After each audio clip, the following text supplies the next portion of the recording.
Well, I want to talk about a very special lady sitting at the table right in front of me, and her name is Ruthie White, and she is one of the leading experts on the nexus between housing policy and child welfare. She is the former director of housing and homelessness for the Child Welfare League of America. In that capacity, she co-edited the landmark issue of the League's journal, Child Welfare, documenting the extent to which children are needlessly held in foster care because their parents lack decent housing. She coordinated conferences, site visits, advisory committees, and wrote a newsletter to inform the field of promising practices in the Family Unification Program, which provides federal housing vouchers to families and youth aging out of foster care. Ruthie White has a Master of Science degree in Social Administration from Case Western Reserve University and a Bachelor of Science degree in Social Work from Ohio State University. She is a member of the National Association of Social Workers and Women in Housing Finance. Ruthie, she's a busy lady, is currently a I hope I'm going to say this right, a FERFE Scholar at the National Catholic School of Social Work Service at Catholic University of America doctoral program in social work. She is a mother of 3 and an all-around superwoman. And we love her dearly for the work that she does. And our connection with her on the national level in DC has been really remarkable. And she has supported us from day one. We met her many years ago, and to this day she's still fighting the fight for us. It is my great pleasure to introduce to all of you Ruthie White.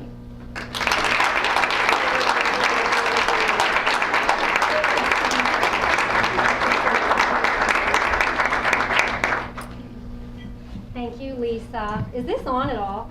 I'm loud, so I probably don't need it, but is it okay? Okay. Thanks for saying all of that. I think the one thing missing from my bio that everyone should know is that I'm the youngest of a family of 10. So I'm kind of a loudmouth and kind of spoiled, so maybe that's why I do a lot of stuff. Also, I'm used to chaos, so I can handle a lot of different projects at once. Okay, so I've been in a long-term relationship with The Connection now for about, 11 years.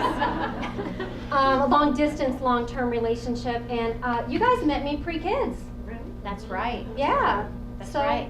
I've known of The Connection's work for a really long time, and all of that other stuff that Lisa read is not nearly as important as the fact that I have studied your every move for 10 years, and so that is why we do the work that we do at the National Center for Housing and Child Welfare. We have learned what families need to be successful and to remove themselves from the child welfare system and to become, whole again and part of their communities with their children by learning what you all do. And so that's why your model is so very vital to us.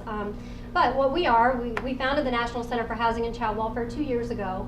And our mission is to ensure that no child ever enters or lingers in foster care needlessly because their parents lack safe, decent, affordable housing.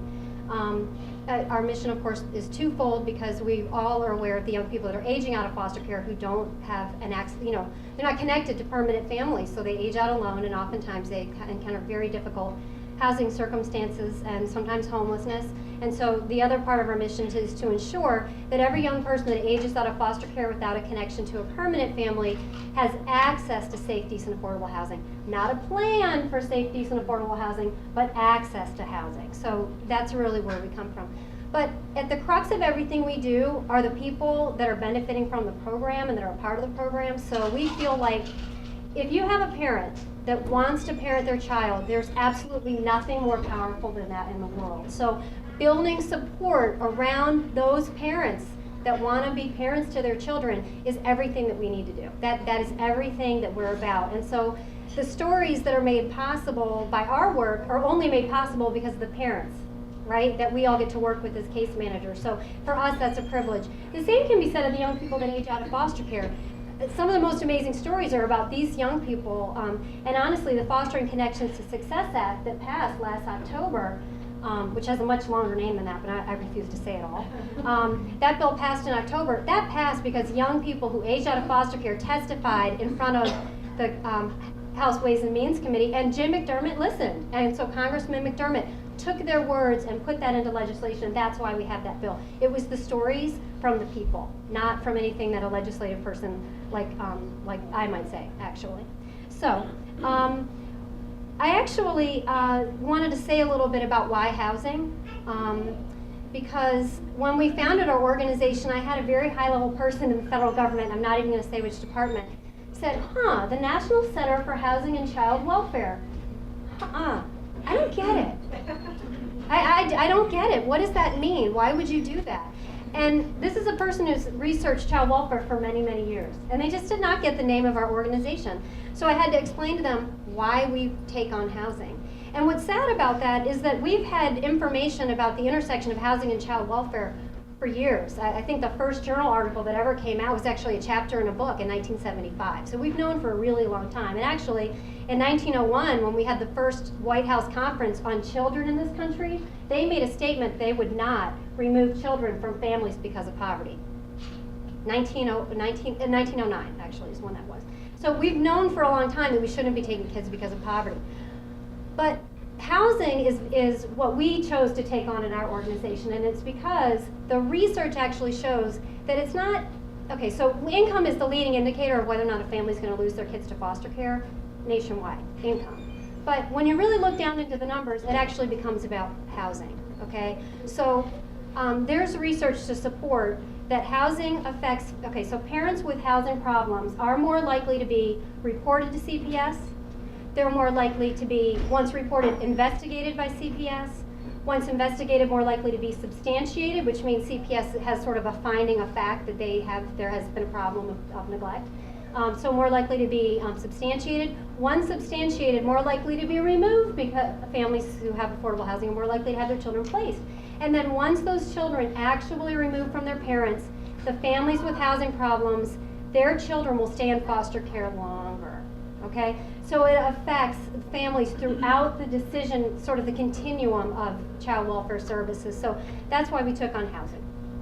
But also, the research shows that when you compare housing intervention, so paying rental assistance over the long term to correct a housing problem, that is more likely to prevent a recurrence of maltreatment than any kind of therapeutic intervention that you can do. And that research came out as recently as 2004. So those are just sort of some snippets on why housing, why not do cash assistance? In that, that same article about housing being the more effective intervention to prevent recurrence of maltreatment. In that same article, they looked at cash assistance. Okay, so it's really poverty. Why not just do cash assistance? Why do rental assistance? And it's very interesting, and the case managers in the room, probably some of the moms in the room know, that when you get cash assistance, when you go back to your case manager in the next month, in order to get cash assistance, you have to say that your situation hasn't improved, or you're continuing to have a problem. Otherwise, you're not going to get the cash assistance. So they find out the families that get cash assistance, they don't report improvements in their circumstances. But the families who get a Section 8 voucher, they don't have to come back to you every month and plead poverty. They have stability underneath them. So they can actually say, I'm doing great. I got a job. Not only did I get a job, I got a raise. You know, I'm doing great. Thanks for helping. But that was not the case with cash assistance. So again, that's why we do housing. That's why we focus on housing as a child welfare intervention. The other important thing about the other thing I want to mention is that we've known this for a really long time, okay? And again, in 1997, in 1997, Connecticut did a study, okay? So your Drug and Alcohol Board came forward and said, the Policy Commission came forward and said, housing is one of the things that we're really struggling with. So moms are graduating from residential group, treatment, and their reward for graduation is homelessness, and they don't get reunified with their kids. So housing is a really important element to drug treatment and to preventing relapse.